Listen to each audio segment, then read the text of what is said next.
Hey, I'm back again. My name is Alicia Hart, and I am a K through 2 autism teacher, and I am charging my EV. So I thought I would talk and just have a chit chat about what I've been up to since the beginning of the year. So we're a couple weeks into school, about 6 weeks, 5-6 weeks, and we're still not settled. So it's like every time we get slightly settled, we get a new student. We started the year with 5. Our max is 11, and we are up to 9 starting on Monday. So we're just, technically it would have been 10, but we did move 1 to another classroom. So I kind of wish we had just kept that one so that we could just fill our class and be done, but that wouldn't happen either, because then if they got more younger kids in, they would have to go into our classroom and we'd have to push one out, and it would be later in the year. So kind of glad that we're doing it now. So I thought about doing like a week in the life, and then it's like I don't know what to record.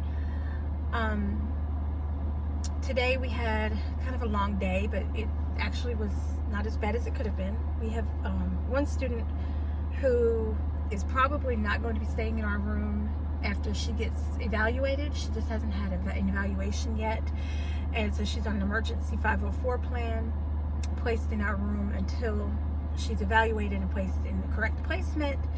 But they knew Gen Ed was not the correct placement, and because we follow the typical curriculum, that way she's not being denied the typical curriculum. So that being said, we had a new one start today. That one was not here. We had a new one start today, and she has explosive outbursts. So while my para was at lunch, of course, she has an explosive outburst, and I'm in here like trying to keep her from destroying the entire classroom. And luckily we keep a walkie-talkie on us, and I called, and my para came back and helped me get it settled. But yeah, that was a mess. And I guess that's really all we've been doing. I'm still trying to like get my schedule settled. So I made a class schedule, and then I had to change it and tweak it. I had reading in the morning because that's their prime time of the day, is when they first get there. They're ready to get at it. But 99% of the interruptions we have throughout the day are in the morning. Like today, OT came in, and she was there most of the morning. Well, she sees 6 of our 8 kids. So she had discussed maybe doing like a group activity with the whole class. And so that's great. But I had already moved reading from the morning anyway. I put science there because I feel like I can make up science anytime.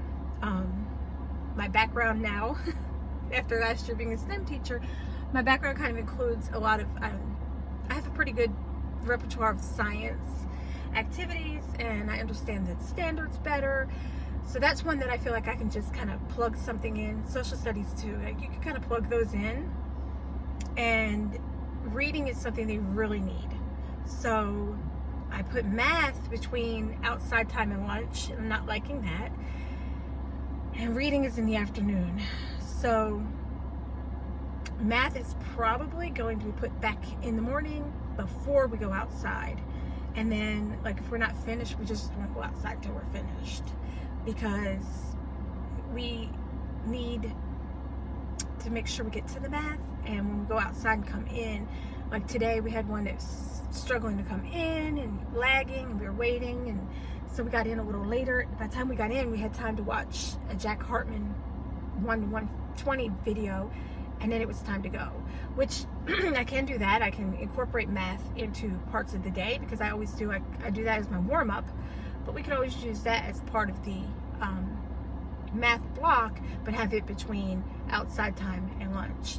And then before we go outside, we can have, you know, the sit-down activity, and maybe have a different warm-up. sit down activity, go outside, come back in, and I usually have like a video. They like number blocks, so I might play number blocks, so I can do that during that time.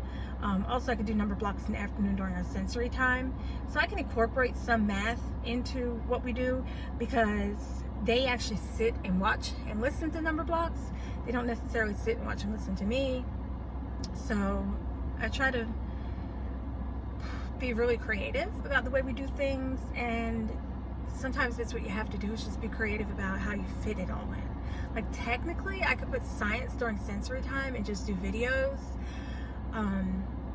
but I was trying to do more, but I may end up just doing that. But yeah, I don't know. It's just kind of in the air still. So that's something I'm working on, is getting that schedule just really tightened up. And then, like I said, I keep getting students coming in, and they're all seem to be coming in on the same level. I'm working on foundational skills.